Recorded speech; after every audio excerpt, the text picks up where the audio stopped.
may be able to go to add an account.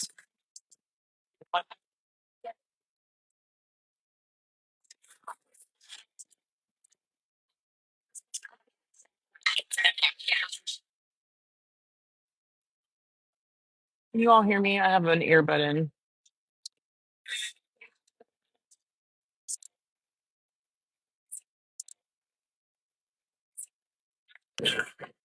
Hi.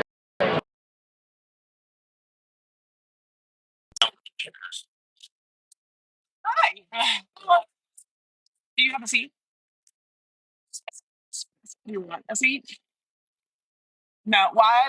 I was going to try to get one of them to switch me, but my husband's probably planning on standing. Hey, if you want to add an account on Instagram, I'll log myself into it to go on that one on the public account.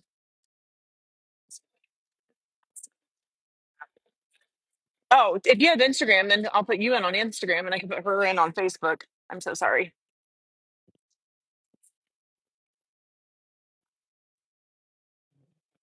This is in Franklin, Indiana. Our lieutenant governor is doing a town hall tonight.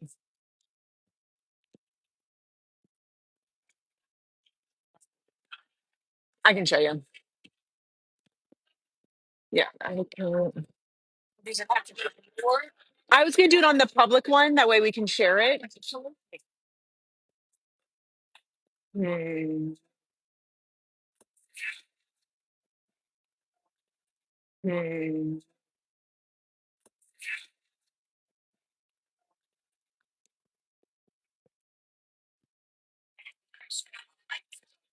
He is out front talking to the news. Give me just a minute. He is out front talking to the news. Give me just a minute. Give me just a minute, guys.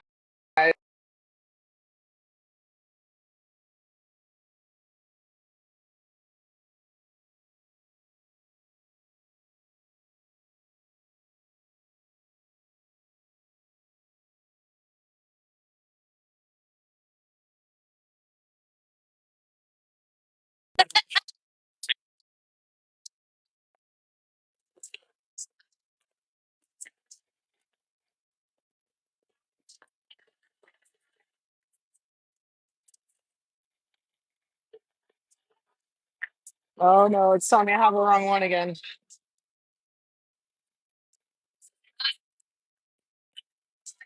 Crap. I'm sorry. Mm, mm. I may not have.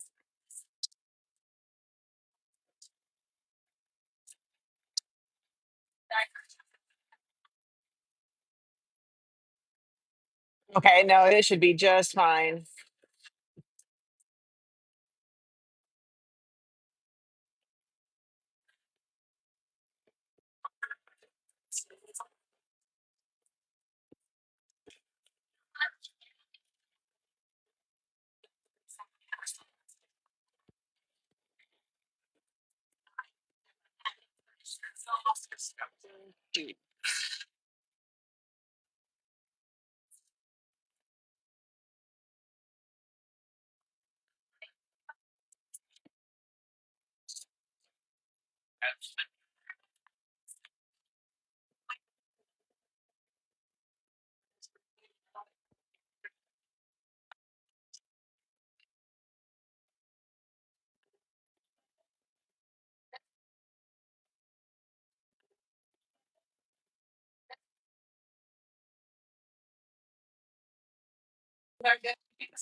Questions and get involved, and you keep showing up long enough, and pretty soon have more and more influence. And so that's kind of my journey, and all showing up long enough, and pretty soon have more and more influence. And so that's kind of my journey, and all that to say, like Is that any now as better to Lieutenant hear? Governor, I oversee the Department of the Office of Community and Rural Affairs, which is small business development for small rural communities, and then also you're the Secretary of Agriculture as Lieutenant Governor. So kind of my background kind of serves well for that, and I love it. It's been a great honor. Super humbled to do it, and just excited for the future. But with that, I like to just open it up, and I guess what we'll do is I'll just, if you have a question, I'll just raise your hand and I'll have you stand up and just shout it loud so everybody can hear you. But we'll just start shooting questions and go from there, because I want you guys to have a chance to ask any questions you might have. So with that, anybody got any questions?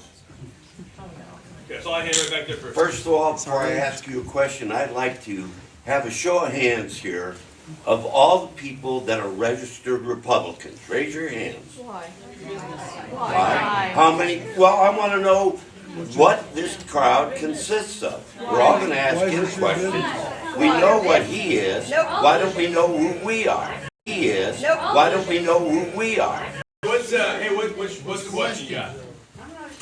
Why should we trust you as a man of God and a politician when you don't accept all people? When you're against gays? You're a liar. You're a liar. About that. Person I know.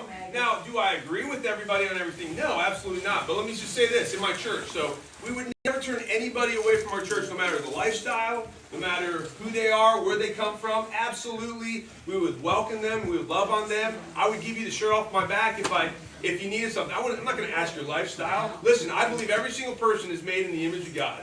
I believe every single person has value just because you're a person. But I also believe that I can't speak something to you that if it's not God's best, why would I speak that to you and be unloving? Now, you may disagree with me, and that's okay. We can have those disagreements. But never once have I ever said, hey, because you identify one way or another, have I said, oh, you're not valued, or Casey, you're not can you welcome, hear or this? you don't have a right to be here. Never. I would never do that. Your policies have. Okay, well, so what? Let's see. Let me go. Like, okay. I want to start with like the Haitians who you talked about wanting to. You said that people who are not American enough, who are not assimilating to our way of life, that you want them to be preemptively removed, and that's extremely concerning. So let me say what I actually said. I did not say that. I said if you're here illegally, right, you should not be here. You were talking about Yeah, but now you're getting rid of people who are here illegally. refugees on PPS. Listen, if you're here legally, Haitian or not, or Do you have due process if you're you're not? legally, then you absolutely have a right to be here. But this was a conversation that you had with a radio host and visas. If those visas run out, right? If those visas run out, that's what I said. With those visas have a timeline. They have a window. So my question back to you is, what do you do when the visa runs out? Should someone go back to their home country, or should they stay and be here illegally? And here's my concern with that. How can we help somebody if we don't know they're here? I don't like seeing people getting abused. I don't like seeing people that get run over by the system, but we don't know they're here because they're not in the system. There's a third option. What's the third option? Looking for some kind of path for them to be able to stay here if they are indeed refugees. But we don't. I mean, there's absolutely a refugee claim you can make, asylum, absolutely. If and there's absolutely a refugee claim you can make, asylum, absolutely. If your visa runs out, then there has to be something that we can do. We either extend the visa, or we say, hey, listen, you got to go back home, because you can't just continue to live here with no one knowing you're here, because they're not going to have access to. But people know they're here. What's that? With no one knowing you're here, because But they're not people going to have know they're access to. here. What's that? But people know they're here. The system doesn't though, right? That's not true. Your system They're that paying tracks taxes. pregnancies I'm also? saying the system They doesn't. pay taxes. They pay that's right. I see that hand back there. All right, we'll jump back to you. Let's skip the question. Arlo, I am the township board member, and does Indiana or does the governor's office control visas No. or grant visas? Thank you. Yeah. No, thank you. That's from the federal That's government, good. Yes, right? it is. Thank you. Yep. Great. Exactly what Yeah. I wanted to say. I'm not here to talk about government Trump, President Trump. I'm here to talk about state issues. Great. Yeah. One of the main things, how kids are not being treated correctly. It is a state or don't issue. have enough If the state is caseworkers. allowing us to I take just people took from care their of my homes great-grandson for 6 that work in our months. fields, I it's a state saw issue. how it worked. I saw that there's not enough caseworkers. I saw that they didn't visit us. I mean, Yeah. I see that it's totally lacking. Yeah. That's what I'm here for. I want to talk about state problems. That's good. It's a great question. President Trump, you know, I can do what I do, Sure.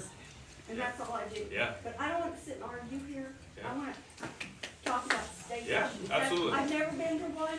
This is my first one, and I don't want to sit here and hear screaming like I see on Yeah. TV. Immigration is a state issue. Hear screaming like I see on Yeah. TV. Immigration is a state Yeah. issue. Well, hey, thank you for that. And listen, people are gonna get passionate. Like I'm just gonna say right now, like passion's a good thing. Like I take I note. have passion. And absolutely You right. don't Yes. need to start off screaming. And here's the deal. So there's federal issues and there's state issues, right? Absolutely right. You don't Yes. need to start off screaming. And here's the deal. So there's federal issues and there's state issues, right? Happy to talk about it, but I do think we are more it's going to be a bigger benefit for all of us if we talk about those state issues that literally I can go back to the state house and say, hey, this is what I heard. What are we doing about this? So on CPS, so we got a great new director over the Department of Child Services. His name's Adam Krupp. Adam is already making some big changes. This guy probably has the hardest job in all of government. And what he has to see on a regular basis, I mean, I pray for Adam on a daily basis because he sees some of the worst situations that children find themselves in. If you're like me, what boil it with a passion. And so to watch him actually go through what he's doing, he's taking it with a passion. And so to watch him actually go through what he's doing, it's taking a toll on him, but he's the guy for the job. He's getting rid of lax and lazy employees that just didn't do their job, and he's finding the people that really have a passion for it, right? And so I think maybe in 6 months we're going to have this conversation again because he's only been there now for about 2.5 months. But I do think he's tightening the ship. And I also think one thing Adam's doing is he's looking at how can CPS work with nonprofits in communities, because that's a big deal. Nonprofits are usually very good at taking care of those that the government tries to take care of, but the government doesn't do a great job with it. So Adam's saying, okay, how can we partner with, local organizations that are on the ground to where they already see the problems, they've been working in those areas for a long time, and he wants to come behind them, I think, and empower them. And so that way it takes the burden off to the state a little bit more, and those people usually do the job a lot better anyway. So that's what I'm encouraged. Certainly the problem is it's going to take a long time to fix, but I really am excited. I think Adam's the right guy for the job, and Governor Braun made a good pick. And Adam's got a heart for kids. He knows how to revamp bureaucratic systems. He was at the Department of Motor Vehicles before this, and he was back I think under Governor Pence, I believe, and he did some really good reform there too. So Well, I yeah, just want, and thank you for Yeah, that. I yeah. just want communities to really seriously just have people to start reaching out and groups of showing us how we can. Yeah. Out and groups of showing us how we can. yeah, Because I don't know how. that's right. And so make sure that we can be a bridge of communication. If there's ways that we can help bridge that communication barrier, because it's really what it comes down to. A lot of times it's just lack of. They could do a better job on that. So thank you for your question. Sir, Yes. Yeah. sir, Hold on a second. Yeah. I was a public school teacher for Yes. 37 years, so I worked with kids who would be CPS, and I know how important that system is. My question, I have two. Okay. First deals with CPS. do we have enough funding to actually improve these programs? I understand that working with nonprofits is a very effective way to affect change, but will there be adequate funding from the state to do this? Well, I think that's the conversation going on right now, and Adam's gone before House Ways and Means, and he's gone before Appropriations, and he's made his case, right? He said, hey, this is what we think we need to run the Department of Child Services effectively. We'll see what happens with appropriations and with what the budget actually contains after it's passed. I think the problem that we're in, if I can just be honest with you, is we had that COVID ARP money, that the American Rescue Plan money, and so for the last 2.5 years, states have been getting hit with tons of cash. And so what we've done in Indiana is built government, built more programs, hired more people. I don't think we've done a more effective job of dealing with the problems. We just created bigger government. So now that money's not coming, everyone's saying, oh shoot, like what are we gonna do now? Yeah. And so that's why that money's not coming. Everyone's saying, oh shoot, like what are we gonna do now? Yeah. And so that's why all this talk of cuts around the state is happening, because we're not getting that billion dollar windfall that we've been receiving the last few years from the federal government. So I think it's going to be getting our tax dollars back. It's a tough conversation to have right now, but I will say this: I think if anybody has a right at first refusal, it's Adam, right? Because what he's doing is on the front lines of caring for the children in our community, and I will support him however I can. So yeah. And okay, second question. Make it quick. Second question. Yep. Main concern is the impact of all the building of the warehouses, et cetera, and housing developments on our environment, and on our bird population, our wildlife population. It could be a disaster if we can keep this up. And I understand that as Lieutenant Governor, you're in charge primarily of the business side of the state, attracting new businesses. So are there plans in place to have the least environmental impact as possible? Yeah. Because there used to be killdeer that lived in our yard, that lived in fields near our home. Sure. And now since our hospital has expanded, they are gone. Yeah. So I'm a big, listen, I share your same concerns. I love the environment. I believe God gave it to us. We should be good stewards of what he's given us. I want to see us growing, but I want growth with wisdom. Like what I see around some of the donut counties, I see growth for the sake of growth. We are just like, the bigger, the more money, the more tax abatement. Country, I love that outdoor living, and so I'm fighting against a lot of that. Not to say that I'm against growth. I'm not, but I think we can grow better. We can grow with wisdom, and not at the expense of the things that drew us to the community in the first place. That's my heart. It's like, okay, what made the community great? We've got to keep that DNA of the community, and then let's make sure that we're growing to maybe supplement that in a good way, not just squash it, steamroll it. Make sense? So I'm watching that very carefully. I do not want to just sell our soul to the highest bidder. So that's where I stand. Okay, let's see. I'm gonna go to her. Constituent from South Envy. You've been talking a lot about the things that we don't have fiscally, and the things that we don't have fiscally. And like taking care of kids. My question is that your boss gave a significant pay raise And himself. and yet your house And 118,000 is helipad. trying to cut benefits from kids. I work for an autism clinic, so and I handle a lot of Medicaid claims, particularly with ABA, speech therapy, occupation therapy, you name it, and being on the front lines of that, I don't understand why bureaucrats and politicians need a pay raise when there are kids who are nonverbal, etc. Need a pay raise when there are kids who are nonverbal, etc. We had no choice but to open up the floodgates of just financing to just stay afloat and stay alive, okay? Yeah. But money trickling down from somebody's pay raise and not helping, Well, So- what do you think, what do great- you think of that? Great question. So first thing, so when I was getting ready to run for lieutenant governor, it's about 2 years ago. Didn't run for it. Bill that increased the pay of statewide officials. So I see Wonder this. who Now influenced people that. don't really know I'm running for Maybe a lieutenant former governor at this senator? point. We're laying the foundations. So lieutenant governor's pay goes up, the secretary of state's pay goes up, the treasurer's pay, governor's pay, everybody's pay goes up. So I'm getting ready to run. I call my senator and my representative. I'm like, what the heck are you guys doing?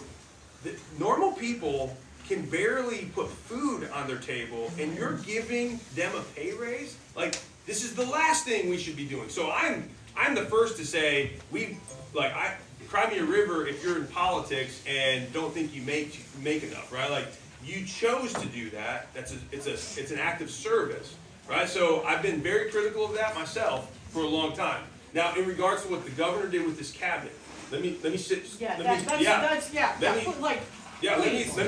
how I see that. So before the 8-member cabinet that he had, we had about 20 to 30 directors or cabinet members that were spread out about making the same thing that the cabinet officials are making, maybe a little less, but collectively you're paying more. So you went from 20 to 8? Yes, 20 to 8. So now he's got 8 generals.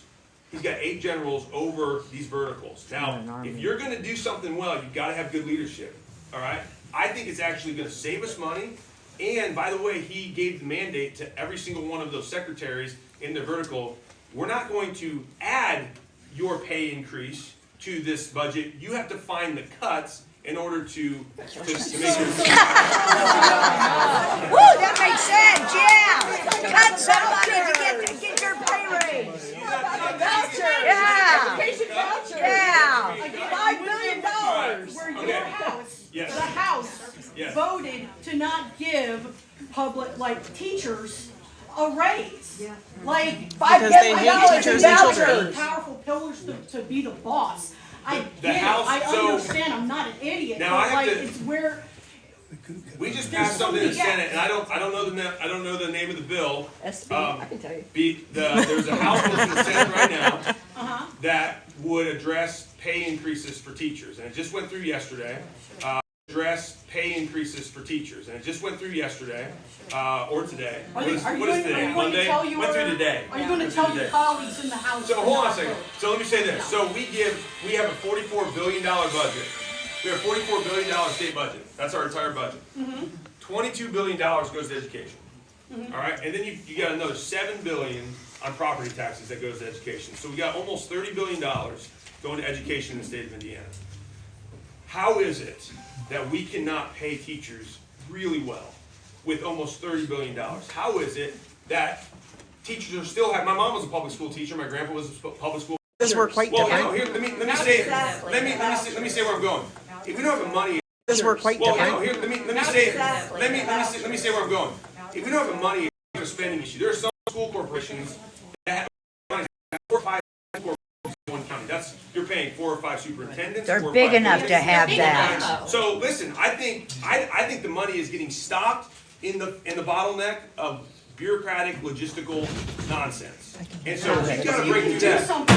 Your man gets tired. Absolutely. Joe Schmo in a That's room what we're gonna talking do. to you. And that's You what can do we're- it. I think so. Man, I'm You're not- listening to you're not you just like a this. Joe It's just Schmo, talking you're- circles. You know, I work for you, so you're my boss. Then So- do something. That's what we're doing. That's what we're doing. I think it's a bottleneck issue. I think that's the problem. We see a bottleneck. Again, you're gonna have a hard time convincing me that $30 billion is not more than adequate to pay teachers well, to educate teachers well. vouchers. There's Yeah. that's No, yes it is. not true. Less than 10%. Oh, okay. Uh-huh. $10 million from Center Grove in the Let last. me go. Wait, I said Grove. her next. Okay, yes. Good evening, I'm Officer Lisa Beckwith, Princess Lakes Police Department. I'm sorry, I said her next. Okay, yes. Good evening, I'm Officer Lisa Beckwith, Princess Lakes Police Department. Are you aware of House Bill 1186? It doesn't make any sense because they say we only have 40-hour pre-basic. I have a reserve academy. I have thousands of hours of training and being on the road in real life experience. This bill is saying I can only work in my jurisdiction. How do I check our water treatment plant and substations that actually serve northern Brown County, southern Johnson County, Camp Atterbury, and Trafalgar. They don't care about the troops either. And then I go, say if I can even go do that, because it's out in Edinburgh, right? If I can even go do that, and I see, you know, someone pulled off the side of the road, maybe they're having car trouble, I can't help them, because I cannot be a police officer outside of my corporate boundaries. But on the other hand, they say that we can participate in exigent circumstances, which means when that BP gas station in Nineveh gets robbed, guess who's gonna be the first one there? Princess Lakes, because we're the closest. And we have probably 6 reserves, 2 paid part-time, and we have 3 full-time tiered officers. We're the closest. And we have probably 6 reserves, 2 paid part-time, and we have 3 full-time tiered officers. So I would like to know what your stance is on this, because I have poured my life, dedicated myself for the past 17 years. I've been able to help people. This past Saturday, and I'm sorry if I get emotional, it's how much passion I have. Saturday, we ended up putting together for the community the Nineveh Road was trash. I mean, trash bags, mattresses, we found a chainsaw, you name it. There was about 12 community members that really wanted to clean up the area. But how are they gonna do it when Nineveh Road is a speed, I mean, people fly through there, there's curbs and everything. So the Parks Board for Princess Lakes, Town Princess Lakes, so along with us, police department, we went ahead and sponsored this Nineveh Road cleanup day on Saturday, and it looks beautiful. But Nineveh Road's not my jurisdiction. I would never have been able to participate in this, and it was a great day. You know, we were able to eat afterwards with these community members and, you know, mingle with them and discuss things with them. There's so many other things, shop with a cop, that we participated. There were just so many things that I cannot even tell you that affects me. So, and I'm sorry you're going through that. I think that's a bad bill. And we've actually been fighting against that bill since the moment I saw it. And because I've had a couple other reserve officers who have reached out to me and they said, what is this doing? Like, this is destroying our ability to serve. And so I've been lobbying, our team's been lobbying. We're trying to figure out, like, why are they doing this, right? And so we are actively coming against it, right? And I don't know, Aaron, where is that bill? So that bill is in the corrections committee. Coming against it, right? And I don't know, Aaron, where is that bill? So that bill is in the corrections committee. Oh, and it's kind of And dead. I think that it's stalled right now. Okay, That's so really good news. so good news. Yeah, we talked about that today. Now here we gotta be careful though. I don't think it's gonna get out of committee. I think it's gonna die, which will be great. But they could potentially try to slip the language in somewhere else. And so we're gonna watch to make sure that language doesn't get slipped in, because we don't think you should be limited by these jurisdictional boxes. Like, you wanna serve? And you wanna volunteer to do it? Oh my gosh, like, it's a win-win. Like, why are we stopping you from being able to serve your community well? And so, again, I'm with you 100%.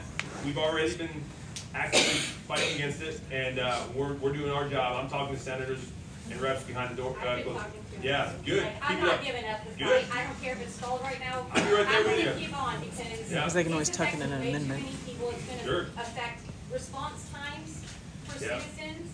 Because right now, we can go out of their jurisdiction and take those calls that might be in the southern part of the county. We back up. We are no different than any other paid full-time police officer. The only difference is we are no different than any other paid full-time police officer. The only difference is that they get paid. Yeah. Well, I appreciate your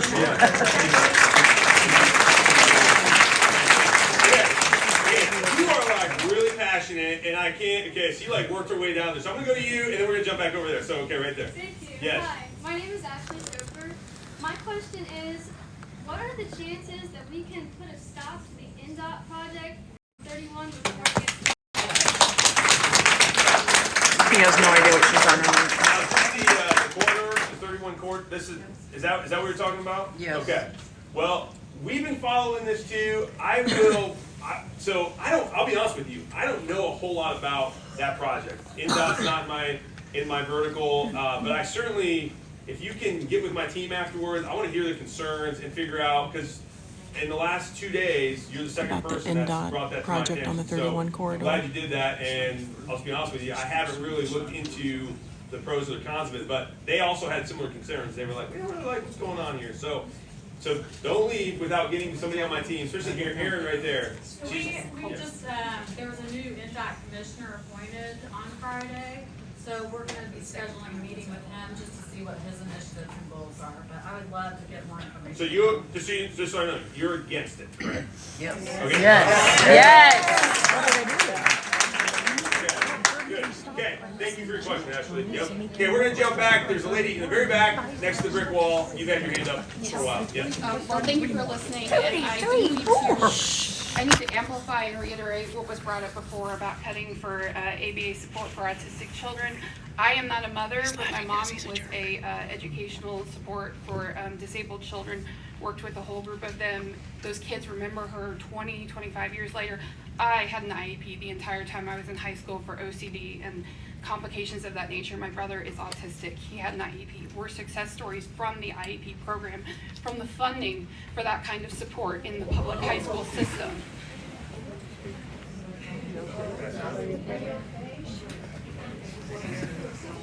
And so I just want to state that as someone who benefited from it, I can't stand here and not speak for that funding, the importance of that funding. I went on to get a bachelor's, my brother has an associate's, and we couldn't have done that without that community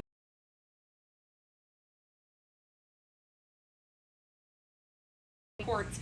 And while I understand that parts of the funding that came through in 2023 were specifically COVID related, parts of them were not. And they were stated as critical to improving Hoosier health outcomes, and mental health is physical health. It is everything to, a young kid struggling with a severe impairment. So please, please consider how badly we need that monetary He won't support. consider it. I will pay the taxes. He does not. Everyone will pay the taxes.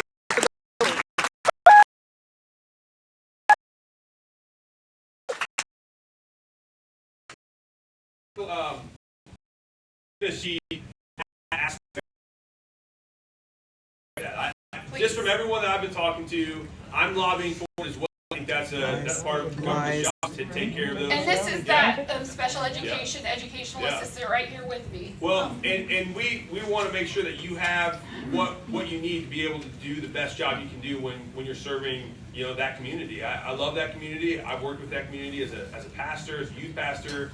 That community is an amazing community. I love the special needs community. They bring so much joy to so many people in this world, really. So I think you're going to see. Listen, just so you guys know, there are a lot of House members and senators that understand that There's like you one. can't gut things. Right? They get it. I can count on one finger. I laugh at that all day long. But I can tell you the conversations that I've been having they are saying, hey, we can't continue to spend like there's no tomorrow, but we also, It's not happening. the government has a job to do, so we need to make sure that we fund those aspects of those jobs. So right now, something like that, I think is a high priority. I'm just telling you what I've been hearing from the senators and the reps. Right? I hope so. Because they control the person. That I think is a high priority. I'm just telling you what I've been hearing from the senators and the reps. Right? I hope so. Because they control the person. Recipients in nursing facilities. I want you to understand nursing facilities are 24-hour care facilities where patients are completely and entirely dependent on the nursing care staff. I also wanted to say that Indiana is the worst in the nation for nursing facility staff. Amongst other I want you things. to imagine a wound the size of my fist, as deep as my fist, in some of these patients' behinds because they do not have the care that they need. $2.6 billion is actually 46% of the total Medicaid spending on nursing facilities. I was wondering if the state is going to open an investigation into this problem, and I was hoping to ask as well if there will be regulations imposed on hospitals that and I was hoping to ask as well if there will be regulations imposed on hospitals that these nursing facilities on how they should be using their money to help support seniors and those who are dependent on Medicaid. So, great question. Yes, yes, and yes.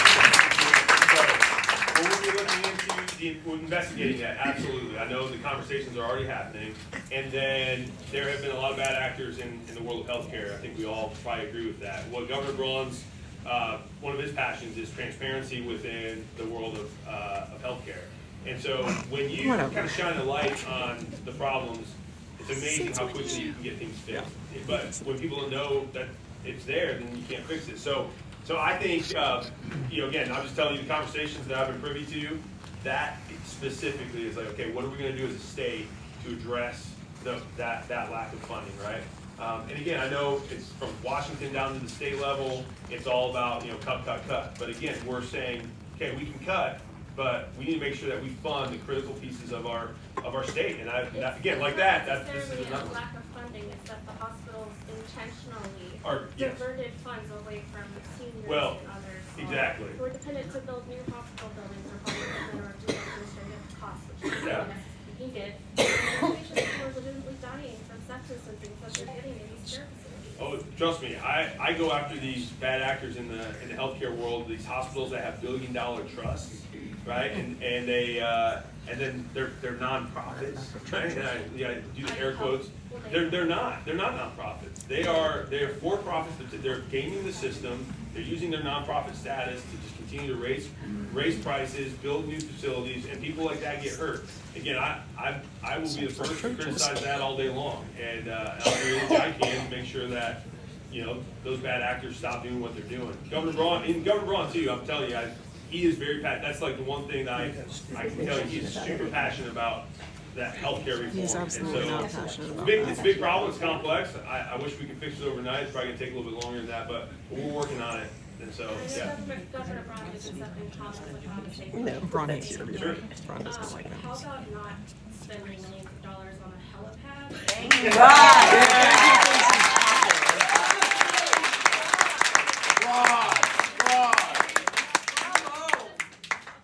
Good. I'll pass that along.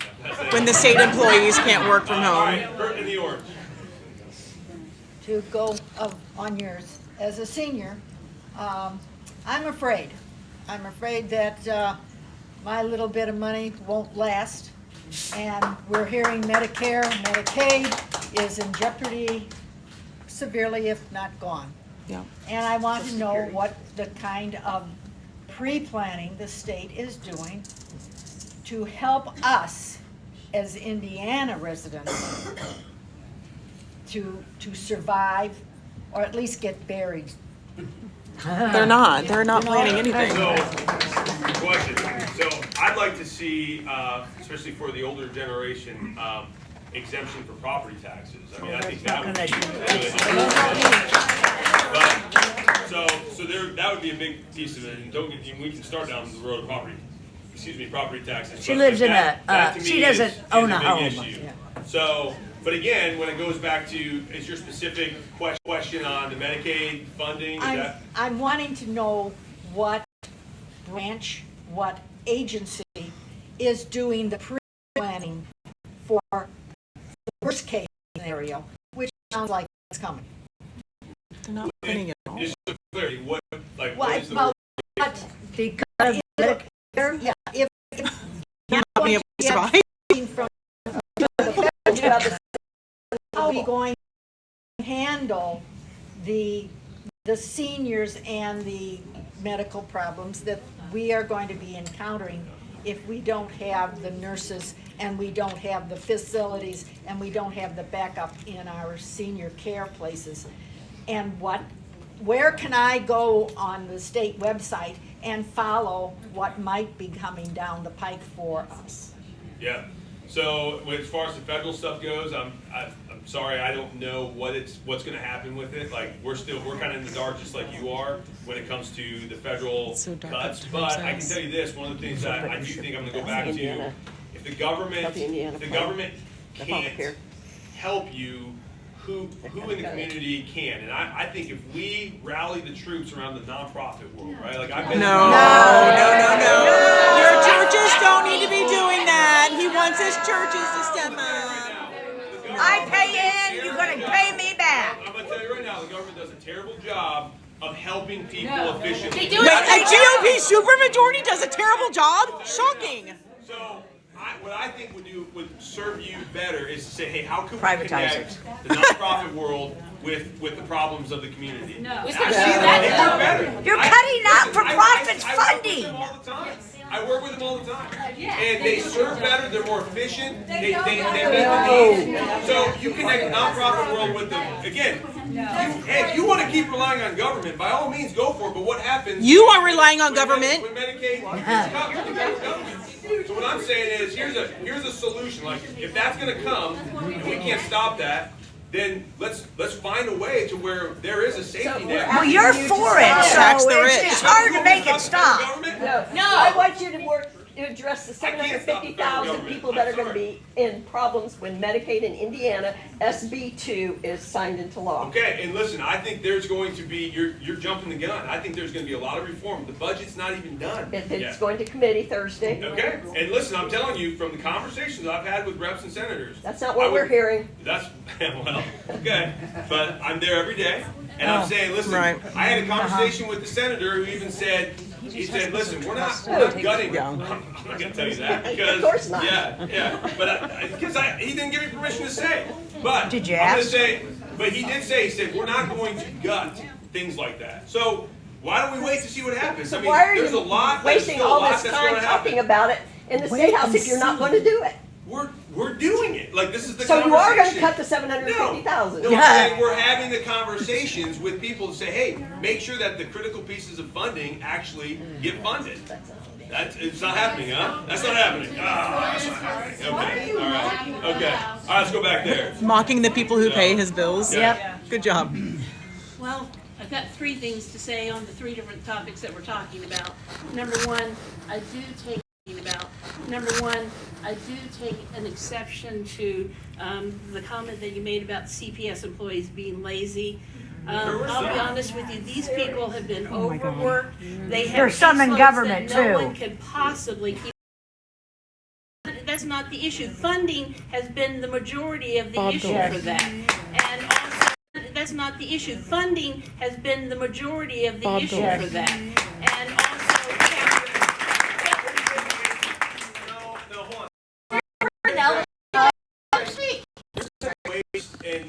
and abuse. I mean, I've seen it in my agency. Adam's seen it in his agency. I'll give you an example. People aren't coming into work and they're not doing their job. Like that was part of what we were dealing with. Do you work in the office every single day, or do you ever work remotely? No, listen, I'm not saying that you can't work remotely. I'm saying people weren't doing their job. Right? And you made that determination in such a small amount of time that you were able to make a broad decision about their I'm saying like their efforts. there were If they weren't doing their job, why weren't they let go? You know what? I saying, understand what you're saying, but also you could say the same thing for some of the people that are serving in the state legislature right now. Yes.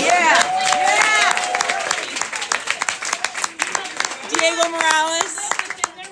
Todd Rokita. Living within their means too. Right. But that's just part of it. The other thing that I wanted to mention, and believe me, I'm trying to be very respectful because I appreciate you being here. You are. I really do. I love this, guys. Just so you know, like this is. And believe me, I'm trying to be very respectful because I appreciate you being here. You are. I really do. I love this, guys. Just so you know, like this is, to me, this is a lot of fun. So it's not. This is our lives. I think it's great. Our heartbreak is not fun, but. We're every night. She voted for this and she's out because she's so. She voted for this and she's out because she's so angry about What it. is happening with the veterans? And I know that this is a lot on the federal level, but we as a state have a responsibility to take care of our veterans. It's not that's our responsibility as taxpayers, and we should live up to that promise. And that is something that the State House needs to understand and not come up with all of these excuses for having these veterans in nursing homes, VA nursing homes that don't even have care, that are walking out of the facility because they don't have the cognizance to even know where they are, and no one, it misses them for 2 days. We've heard of things like this, and that has got to stop. These people deserve our very best.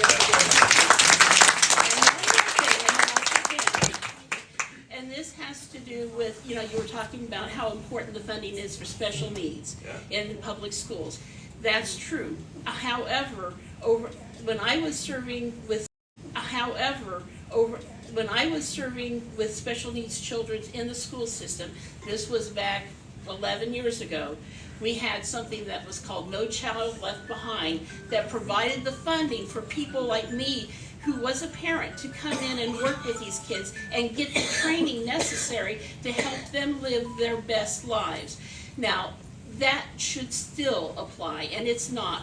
We have teachers that are working in special ed. They're having like sometimes 12 and 13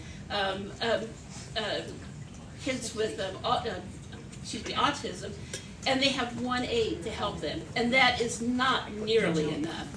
We need to protect those kids and those teachers and understand that, you know what, they may not be the rocket scientists of tomorrow, but they deserve the very best education, just like everyone.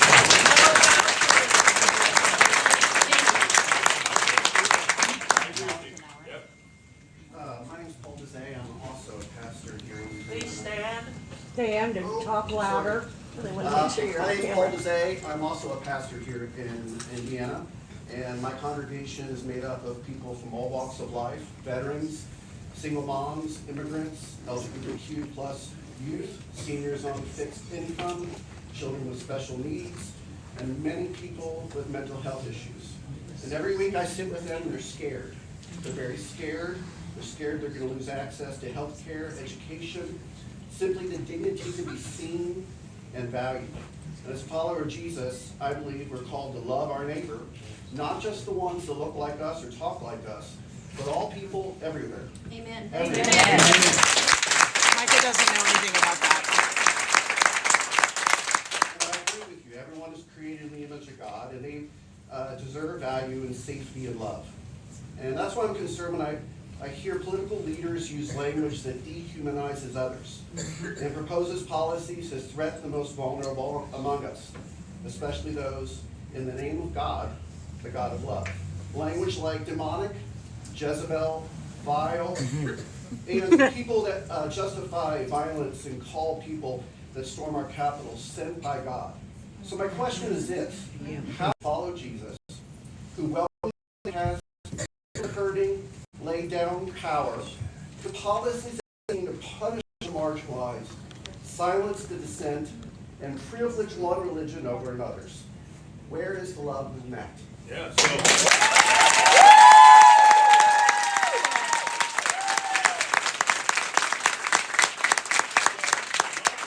also requires truth, right? And so, you know, you have to be truthful. And so, yeah. Demonic, vile, Jezebels?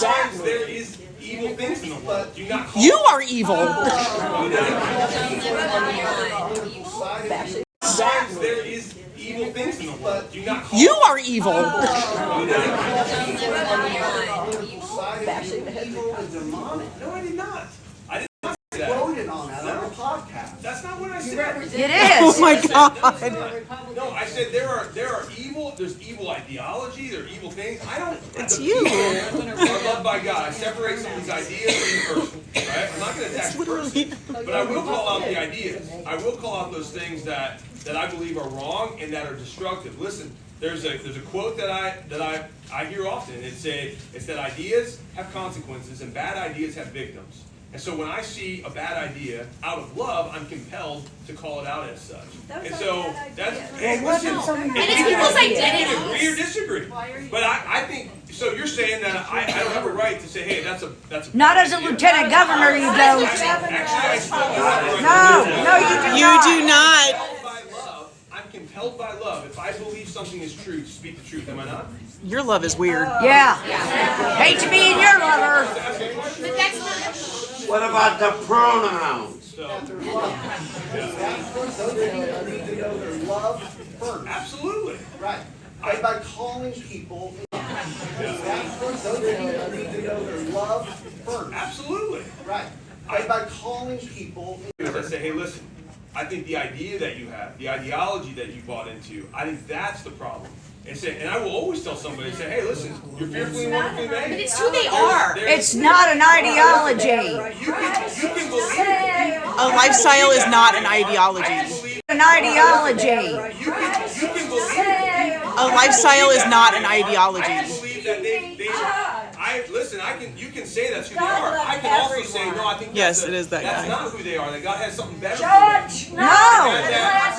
Maybe God has something better for you. If I can answer, I'll come to you. Hold on a second. So I'll get over to you. But if out of love, I'm compelled to speak truth. And so if I believe there's They don't God care has about the something better for Constitution. somebody, and I don't tell them, wouldn't that be unloving? As a lieutenant governor? That's not your platform as a lieutenant governor. Every person, kids that are hungry, veterans who don't have benefits. 100%. Yep. Can we get that guy's church card? Words do not communicate that, and I always. Well, you're going to have to tell me the words specifically I because will send you a whole. that's fine. And listen, because, and like I said, I'm not perfect. Maybe there was something I said where I said it wrong or I could have said it better. You said a lot of wrong things. Like a lot. What I always try to do is say, hey, the idea, the ideology, the opinion that we have, that's where the problem is, or that's what I want to address. Like I said Yes, earlier, there are angry I don't Republicans care who you here. are, what you believe about who you are. I don't care what your creed is, what your color is, anything like that. You're welcome to. You can come in my church, right? You'd be welcome in our church. Nobody's going to say, oh, wait, you're not allowed here, right? But what we will do is we'll say, hey, listen, this is what God's Word says. This is the truth.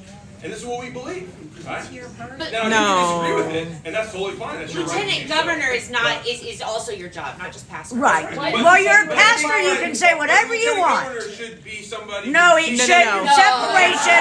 You go by the Constitution. The Constitution. You took an oath to the Constitution. Oh, stop. You want to see a not courteous? I will show you not courteous. I see you back there in the black right there. Yeah. So this is a question on behalf of my husband, who's a civil engineer. He wasn't able to make it in here. But Lieutenant Governor Beckwith, you stated before that Indiana is welcoming to immigrants who enter our nation legally. Immigrants who are here legally, such as those with legal migrant status or those on work or study visas, have been detained and transported without Stolen. due process. Kidnapped. And these are immigrant neighbors who Christ has called us to love. Are Jesus was an living in immigrant. fear during a time where their constitutional rights are being disregarded. How do you think the state of Indiana can be welcoming to immigrants in a fearful and uncertain environment? The state of Indiana can be welcoming to immigrants in a fearful and uncertain environment.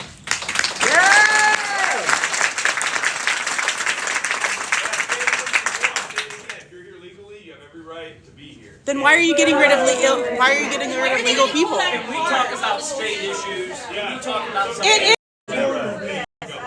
Can we just talk about state issues? That is a state issue. And I will listen. So just really quickly, but that Because is we're called up by the issue, federal government. But I will. Can we just talk about state issues? That is a state issue. And I will listen. So just really quickly, but that Because is we're called up by the issue, federal government. But I will say this: if you're here With the help of the you have state. every right to be here. If you're not here legally, you shouldn't be here. You broke our laws. First, comply with That's it. Yeah. So yeah. All right. Right. Good question. Jump over here. Right here. You're waving your hand back there. All right. You wanna, Yeah. I'm sorry. we have the same issue. Yeah. So you wanna talk about a state issue? Sure. Let's talk about, I'm a public school teacher, retired 33 years at Warren. Woo, woo. High rate of poverty. Why are we sending dollars to private? Yeah. Because Micah Beckwith only cares about Christians. Great follow-up to that. Okay. Yep. And so I'll jump And back they there. fail, I'll and jump the back there. charter schools fail. So, listen, And they're not I think it's accountable. fair. I think it's fair to let the tax dollars of a family follow that family. No. Not to a private school. No. Absolutely. Not when you're taking away our Not benefits. when you take, no. Yeah, listen. If you want to talk about fair, why is it that you're forcing a family who doesn't go to that school? Because with it's tax for the dollars- public good. I'm just going to say right now that I disagree with that. I think the Of course you tax dollars do. should follow the family. As your rich white friends send their kids to public parochial schools. Asshole. I'm having I gotta go.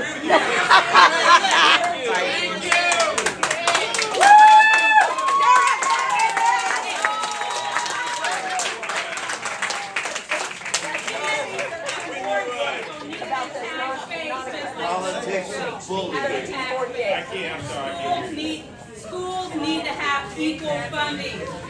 As Well, more instinctual, I think as the- more poverty. I think the best way. She left on her own. She's okay. Make it fair is just let the tax dollars of a family follow that family. No, they don't. How is that not fair? So how do you fund urban schools? So okay, let's jump back there. Okay, so you said you have a follow-up. Yeah. So earlier on, you mentioned why can't we pay teachers out of a $30 billion budget or so, whatever it was you mentioned. Why can't we pay teachers more? And I've got a suggestion as to possibly why. The problem is not in funding for the schools. The problem is the school districts, which you even brought up, that we have multiple school districts in this county. Right here in our backyard, Whiteland School is undergoing a $235 million project right now. They claim to build a new wing, upgrade the high school's old classrooms, build a new auditorium, build a new pool and natatorium, upgrade the athletic fields and facilities, build a new cafeteria, band and choir spaces. It's the most expensive capital project in Clark Pleasant school history. As of last year in July, for phase 1 of this $235 million project, they were $28 million over budget. Why? Because in phase 1, they were building a new academic wing on the front of the school and the natatorium. The natatorium. Why are we building a natatorium for a high school? Number 2, phase 2 was to include tennis courts, a band practice area, a parking lot north of the football field, a new East Drive, a new cafeteria, and a 1,000-seat auditorium, new discus and shot put practice area, a new band practice area, heavy renovations and expansion to the performing arts wing of the school, where the band and choir and theater departments are housed, site demolition and mobilization for the wrestling and weight room will start in September. This is the school board meeting. Will include interior renovations, a new softball and JV baseball fields will be designed in 2025. Where's the money for the classrooms? Where's the money for the teachers? That's my point. So no, they're not different funding sources. They are different funding sources. I suggest that the funding for athletic facilities and all these extracurricular activities should be from private and public donations rather than taxing our public people dollars. appropriately. We shouldn't be funding those types of facilities with our taxes tax do. dollars. Our tax dollars should be going to the classroom, to educate our students, and to the teachers, and paying our teachers. So there's the solution. Not a $250 million budget that's going to house athletic facilities in one school. I appreciate that, and I actually agree with that, what you're saying. I think one of the things I've heard as I've talked to superintendents and school board members, they get frustrated that, you said it earlier, that there's, someone said it, I heard, different funding mechanisms, right? Like, so to your credit, yes, there's said it, I heard, different funding mechanisms, right? Like, so to your credit, yes, they're stuck. Some schools are stuck and say, hey, we can't use that money to pay teachers in classrooms. What I proposed is, why do we have the buckets? They're stuck. Some schools are stuck and say, hey, we can't use that money to pay teachers in classrooms. What I proposed is, why do we have the buckets? Just like give them a whole, just make it one bucket, and this is what they get, and let they decide what to spend it on. You want to build a nice gymnasium, great. That's all.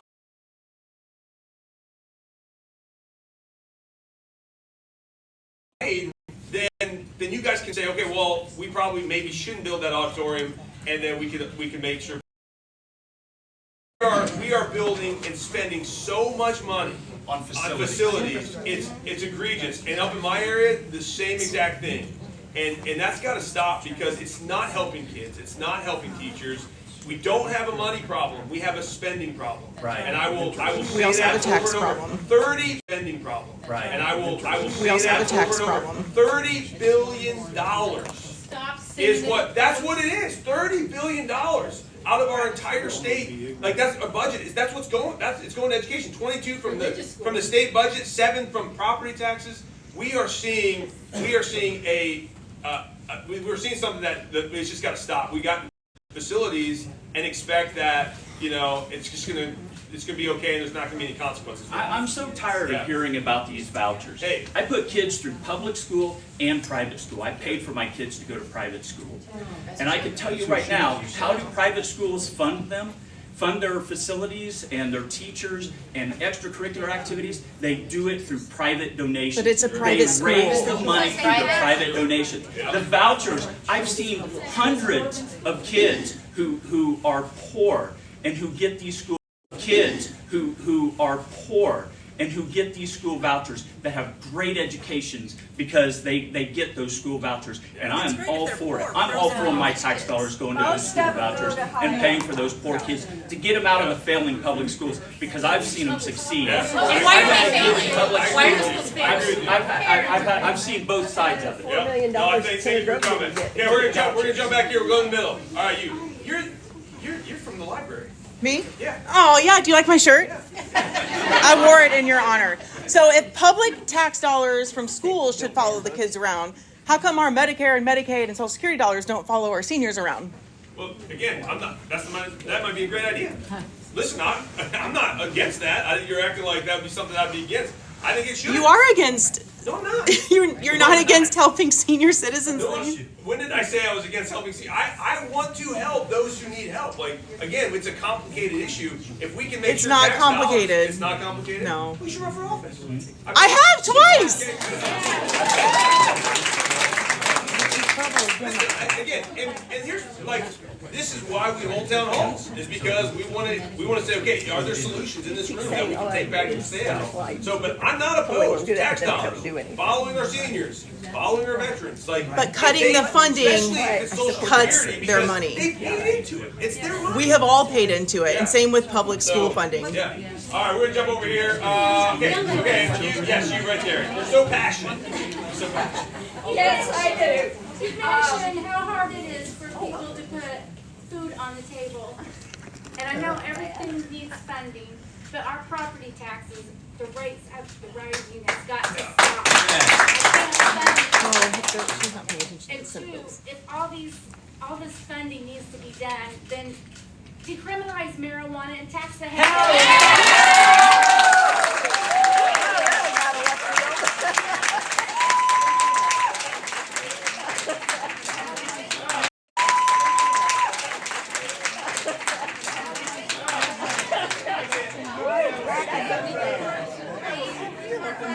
I might do it again next year. I got a good team. Okay, so property taxes. You are preaching to the choir. You're singing this music to my ears. Absolutely. That's one of the things that I ran on, Governor Braun ran on. It is absolutely egregious when I see people who have paid off their mortgages and yet they cannot pay their property taxes because you're taxing somebody on unrealized gains. You're saying, hey, your house, you bought it for $100,000, but now it's worth $300,000, so now you got to pay us for that. It's like, whoa, like that's taxing us on unrealized gains. I hate that. That has driven me up the wall. Taxing us on unrealized gains. I hate that. That has driven me up the wall. I think it's wrong. And so we're working on it. We're trying to make sure that I would love to see them go away personally, but again, that's not going to happen because we need the revenue for certain. I would love to see them go away personally, but again, that's not going to happen because we need the revenue for certain funding. But what about this? Let me ask you guys a question. Okay, tell I've always thought it's like, listen, if I buy a house for $100,000, I sign on the dotted line. Yeah. And they'll say, hey, there's a homeowners association, right? Right? I don't like them either, but I sign on the dotted line and I say, okay, I'm committing to this. Why don't we say with property taxes, hey, you are committing to 1% on $100,000 if that's what you paid for the life of ownership, right? So you're paying it, like you're paying for roads, you're paying for fire, you're paying for police, schools, all that stuff, but you don't get dinged because you bought a house and now you got in early in a community that now is growing, and then now your house is worth $400,000. You're like, whoa, like I can't afford the property taxes now. I would like to see something like that because then you can say, hey, you knew what you were getting into. Like you signed it. 1% on the $100,000, and then guess what? When your house sells, you sell it for $400,000. You got that beautiful, gain in assessed values, and then the next person comes in and they it's 1% on 400,000. They know they're getting it, and the only way that would maybe change is if your house, which doesn't historically have to go down in value, then maybe there's a mechanism that would follow it down, so you're not getting. Call your state rep. But what's that? Call your state rep and senator and complain, because that's what I'm They're stuck not at gonna right listen. now. Yeah. They're the ones They're that not are gonna changing listen. it. That's right. They're the ones that are doing it right now. So, and then the other thing, also the ones can I address the marijuana issue? Okay.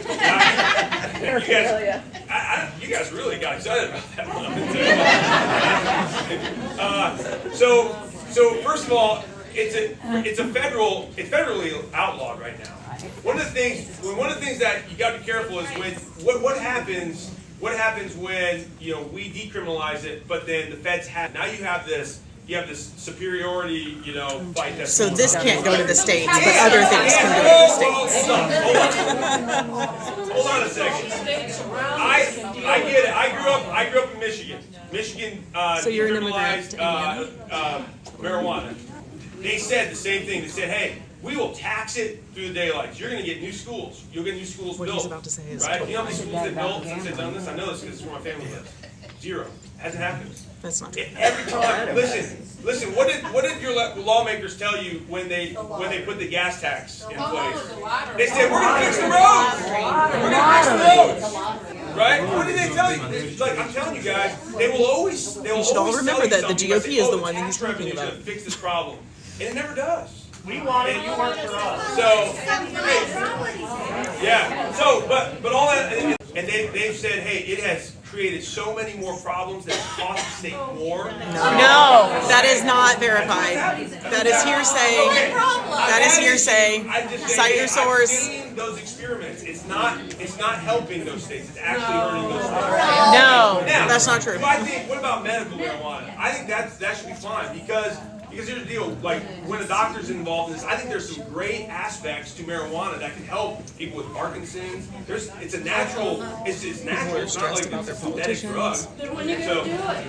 Well, if it's medically. When are you gonna do it? Well, When are you we're gonna working on it. Yeah. They're not going to.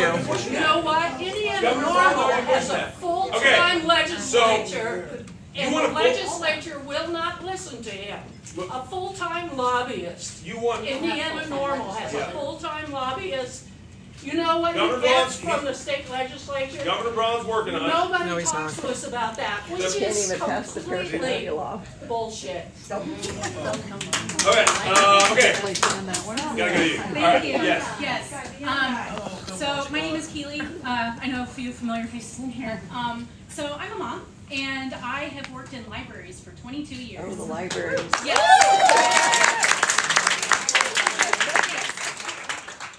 And so I would like to know, we're both parents, okay? And so I would like to know, we're both parents, okay? But when it comes to libraries, I'm a trained person. So I would really love to know, and this is a very genuine question, what made you think, in your stint on Hamilton Southeast Board, that you were more qualified than me, or any other librarian, or any other parent, to decide what was, or any other librarian, or any other parent, to decide what was available where for children? Because he said so. Because he says so. I would go so far as to say all, but again, I would need to fact check that, already have collection development policies. Sure. We don't hand out porn to children. We have collection services professionals who read journals and reviews and place orders for age-appropriate materials. Good for you. So You cost Hamilton Southeast so much money in recategorizing so many of their books. yeah. That's so not very Why are efficient. you more qualified than me? well, I'm not more qualified. Thank you, Keely. Then stop doing it. I had so many people coming to me, showing me the material they were getting in the children's section in Hamilton Public Library Board. Hamilton. There's a process for that. And absolutely. And what was happening is they were going through the process, and the board at the time and the library director was ignoring them. So the council came to me. It's just, listen, every county's. It's just, listen, every county's can run their library a little bit differently. Like it's not the same, right? Okay. So up in Hamilton County, then the county council and the commissioners were getting so many complaints that they finally started going to people in the community saying, "Hey, listen, we've got this issue. We need to get on. We need to fix it. We're getting a lot of upset parents who are finding books in the children's section. And listen, if I showed you, I'd love to. If you stick around, I'll show you some of the content that we had to move. I would love your opinion on it. I really would. I've got plenty. You can have them. And so then they put us on that board. And now what we did, we said, hey, listen, we're not banning any books. We just want to make sure it's shelved appropriately. So if it met the obscenity law, we have an obscenity law here in the state of Indiana. And if it meets that, then we need to move it to the adult section. Mom and dad can still check the book out, right? But if little Jimmy or little Sally are running through the kids section, they're not going to stumble on that book. And that was the whole point of what we were doing. Now, what the library director did at the time, she was not operating in good faith. She took whole swaths of book that was never, ever, she never told to do that.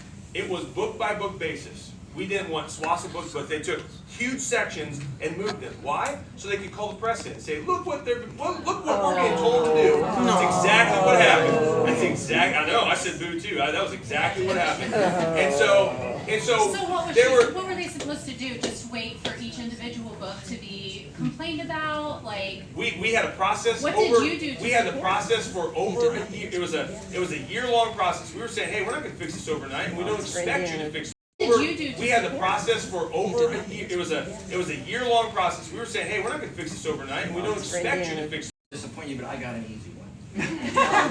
It is disappointing. Sit back down. Let's go sit back down. I think there's probably a fair number of people in the room that are here because of the Highway 31 project. Yes. Yep. And I've worked. Speak up.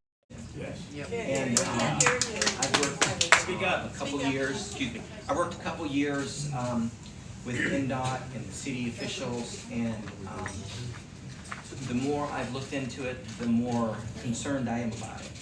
So anyway, I don't feel like NDOT is really responsive to us, and that there's a lot of people that are very concerned about the commissioner of NDOT. Can I have you connect with our team? I'd like to know your concerns. Anyone else in the room too? If you have concerns about this project 30.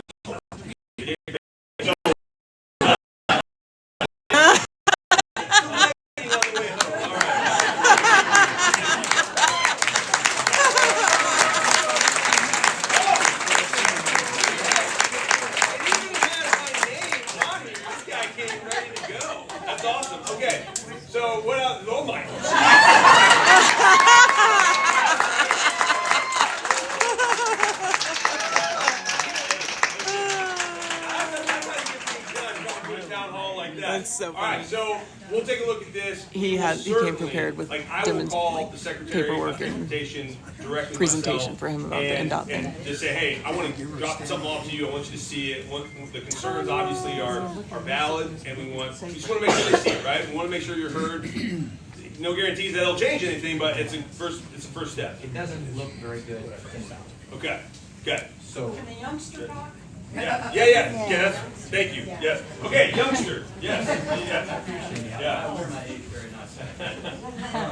So recently,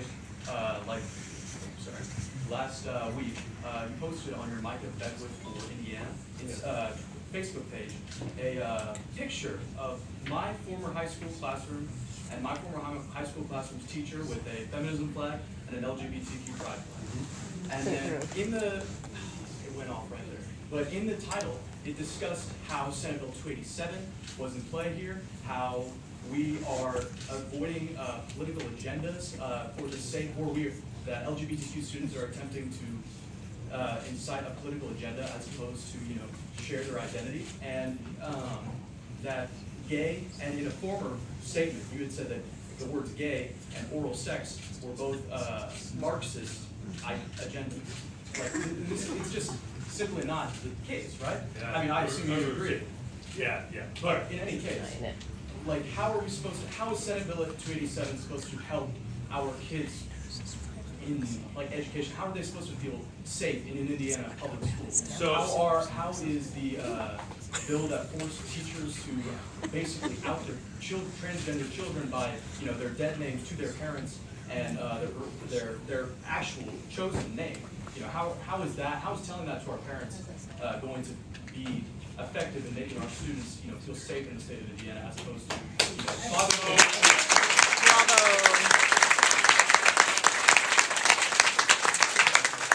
Yes, same.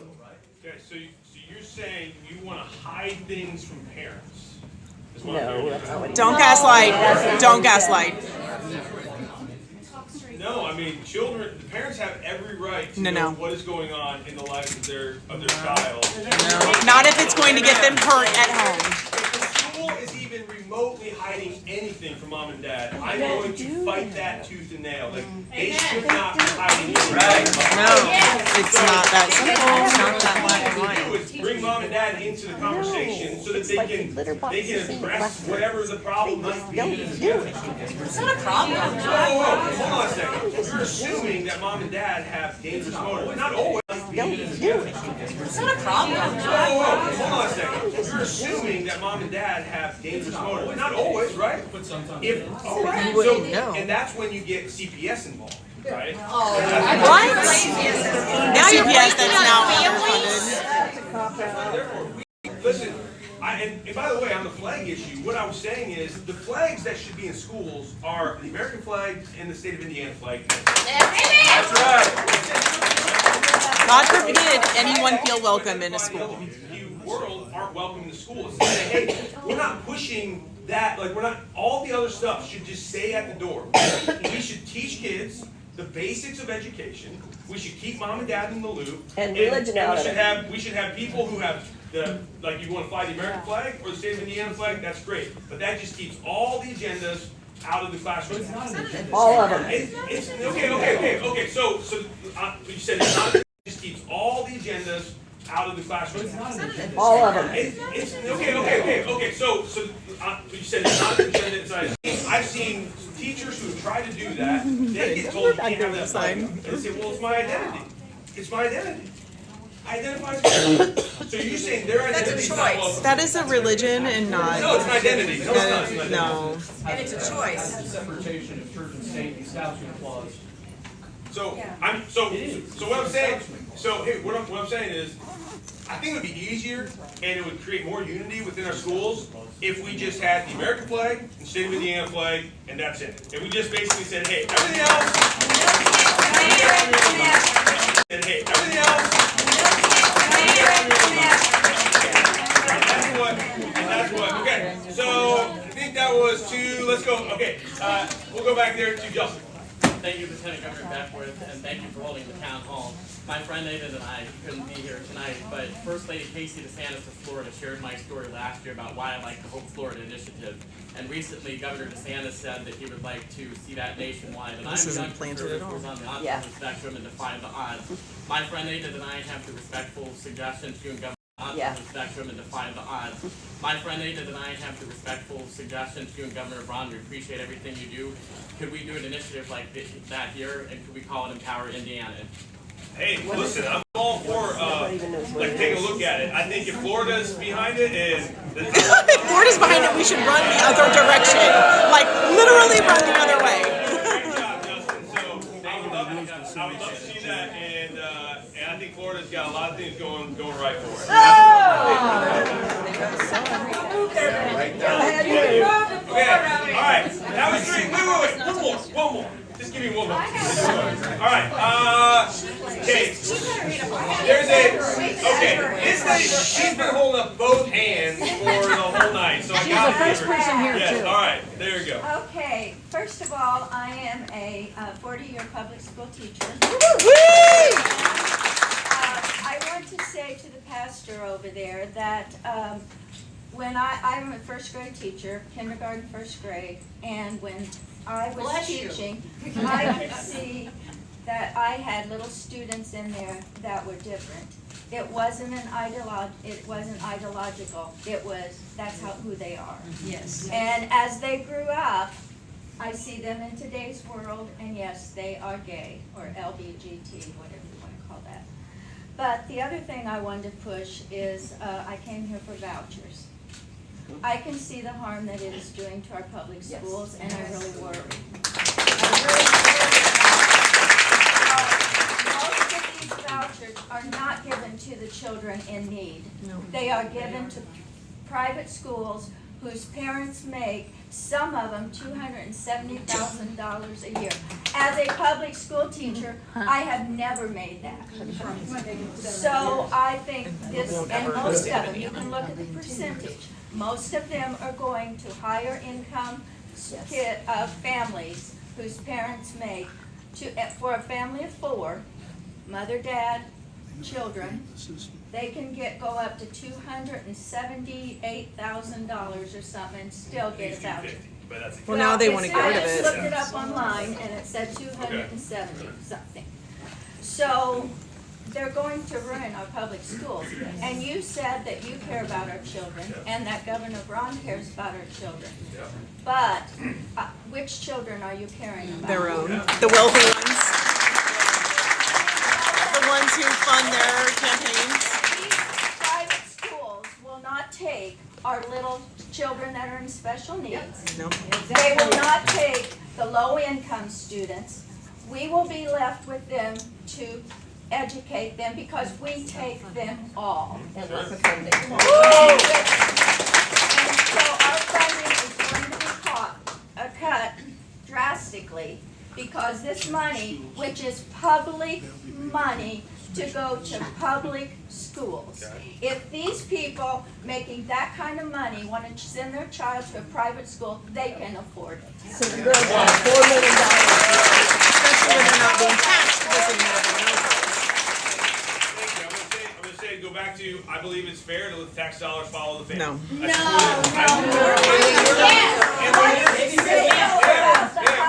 When you're spending $300 million on facilities in schools here in this area. Not all of them are. I come from a small But town. I'm saying, like, we've got to be honest with ourselves. Like, I don't think we have a money issue. I think we got plenty of tax dollars. Oh, there's Who's definitely. in charge of the buckets? So, Who's in charge of the buckets? that would be a legislative issue, and I've already talked to legislators. Next session, I'm going to be pushing that really hard to get rid of the buckets. But I cannot understand how you can say these people that are sending them to private schools, they can go to our public schools. We welcome them. But I know families who don't have. You the probably means. send yours to private schools. Indianapolis schools. Listen, hey, Indianapolis IPS schools. The vouchers have been a lifeline for some inner city families who can't get out of that school system. Most of them are not. But what would you say about that? Would you say Help that? the schools. Give them more funding. Make the schools better. Make the schools better. Okay, more funding. So Take that voucher money $30 and give it billion back to the a year is school. going, or every 2 years is going to education. How much do we need before we get the right amount? What's the right amount? 50% It's not of our a dollar budget's going to amount. The education. same number as the voucher money. Okay, so Get it back into the school. So money back. 60%. 60% of the money. Whatever the 7%. voucher money is. Yeah. It was $4.9 billion. So what was it? $4.9 billion in the current legislation Congress has given to vouchers. Okay, so we're talking less than 14%, give or take. Right? That matters. So That's a lot. that's a lot of money. Give that money back to the school. But I think He is very I think we have the money we have. It's again when we're spending it and it's getting bottlenecked and things Give like them the vouchers. Give them back to the or how about school. not build those lavish facilities? Oh my None God. of them have That budget. Yeah. Give them back to the Or how about school. not build those lavish facilities? Oh my None God. of them have That budget. Yeah. That's What do you also forget is those facilities can actually fund things for the schools when they offer public lessons or swimming and things like that. Like, that is a revenue generating. He has no idea what he's talking about. All right. Hey, everyone. Okay. Thank you so much. This has been, again, I enjoyed it. I hope you enjoyed it. And I think coming out.